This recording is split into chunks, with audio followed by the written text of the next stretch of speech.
Okay, Mike Gould here, Mayor of Hounds Town, USA, home to the happiest dogs on earth. This is our little friend Dixie. First day of training. She's been fitted with the proper collar. Sit. I will tell you, she's a very exuberant dog. She has a lot of energy. She needs a firm hand, kind heart. So with her, we're going to use a two-handed grip. This gets looped around our right thumb. The slack gets picked up in your right thumb also, and our hands stay together. We're nice and relaxed. Never tension on the leash. Never tension on the leash. We're going to mark behavior. We're going to mark positive behavior with love. Positive behavior. When she does something right, we're going to love her. We're not going to give her food for that. We're going to give physical and verbal praise. Real love. We're going to mark negative behavior with a snap and release of this leash. Snap and release. This is a nylon collar. This is the only collar that should be used. No pinch collars, no electric collars, no prong collar. Nylon. It's fitted for her. We have a 15-inch nylon collar on.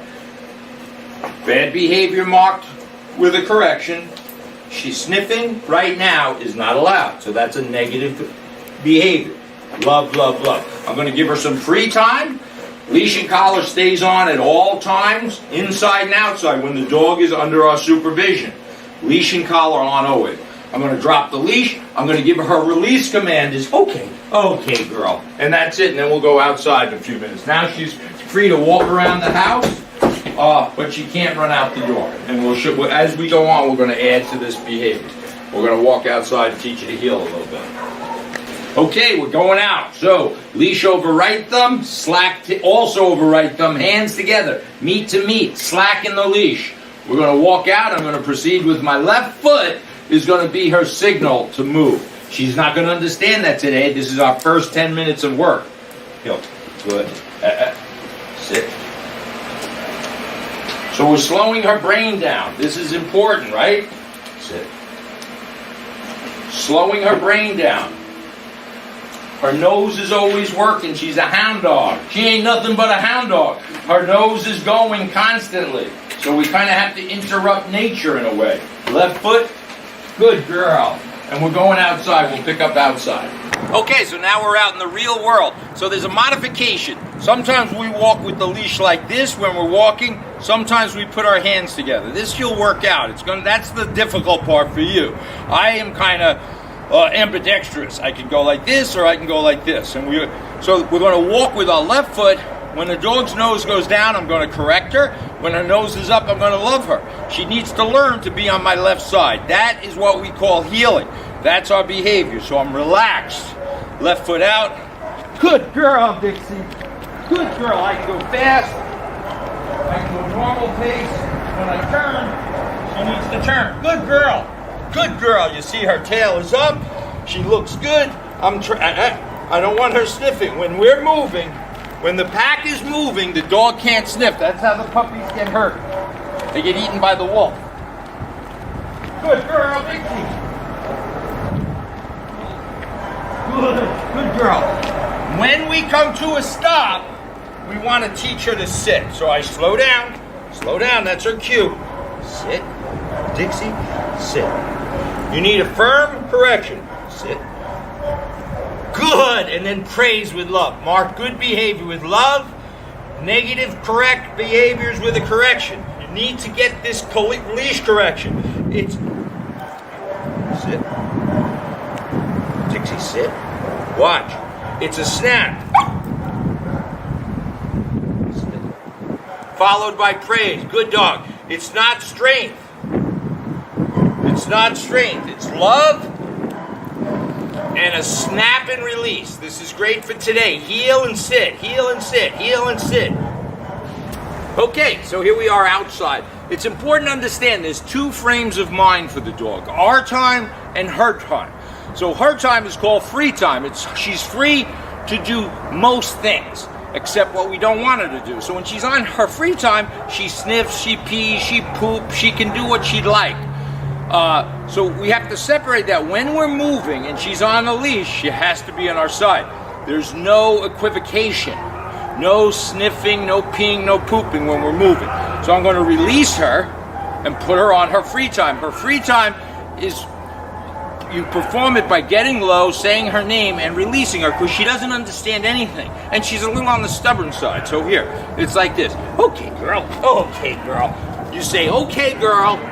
And she's up now.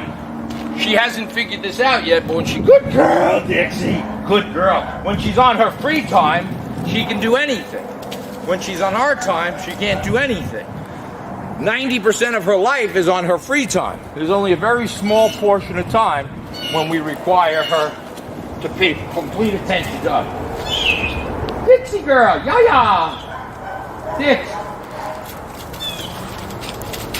Free time, playtime, whatever you want to call it. Excellent. Okay, continuing our training with Dixie.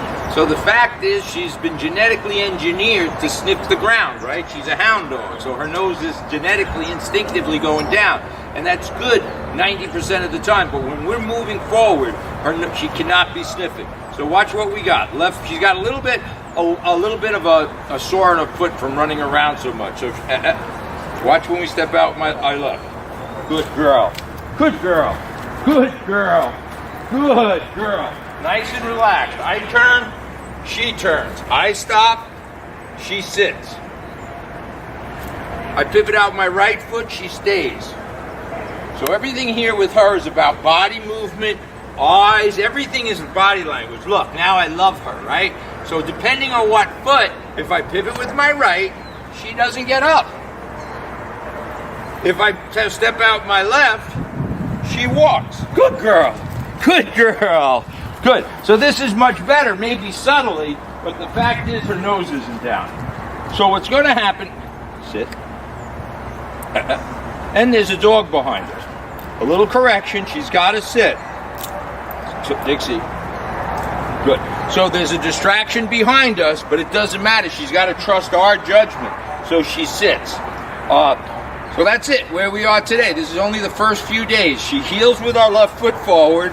She stays with our right foot, and we're teaching her to go to place. And we're going to just take it a little easy. She's got just a little rawness between her pads, either from chewing it or some reason. It's irritating. So we're not going to push it. Step it out with my left foot. Yeah. Good girl. Good girl. Good girl. Good. Then I'm going to stop. She's going to sit. I'm going to step out my right. I can drop my leash. We're moving forward, fast and furious. I come back to her side, and I love her. And then I release her. Okay, girl. Yeah. Okay, Dick. Okay, good girl. Now, she can sniff till the cows come home. And we're building on this every day. Okay, so one of the most important things we teach a dog is to go to its den. It's a denning animal, so that's not a cage for punishment, it's a den. Dogs are denning animals. The only time we give a dog a morsel of food, and when it goes voluntarily into its crate, den. When it's in its den, it gets its reward, whether it's a treat, whether it's regular food. Ashley's going to release, once she goes to her place, she can't get off without permission, off or out. So Ashley's going to release her by getting low and saying, okay, girl. Okay, Dixie. Okay, clap your hands. Good. Good. So we got to work through the confusion. We're literally reprogramming her. So now she's out and she's playing. So this could be all day long. And when the doorbell rings, maybe, Ashley is we're going to wait. This requires patience. So just say her name. Dixie. Clap your hands. Dixie, come. All right, and we'll just wait. So we got to go, so the leash is always on. Don't forget, the leash is always on. So now Ashley's going to stand up, and she's going to just point to the crate and tell Dixie to go place. Go place. And she drops the leash. So this is in the early stages of setting this behavior. She never gets a morsel of food until she's in her crate voluntarily. And she's got to work this out, because when we released her before, she headed where? Right to the kitchen. Where has she been sleeping at night? In the kitchen. So we have to be careful and make sure we're always addressing what the dog is thinking. And this way, when she's in there, it doesn't matter what happens, because she can't come out. So we're going to keep introducing triggers and vacuums, you name it. We do everything reasonably possible to trigger her to come out. So we just teach her the right. This is not done with a heavy hand. This is done because most of the time the dog has no clue about what you're talking about.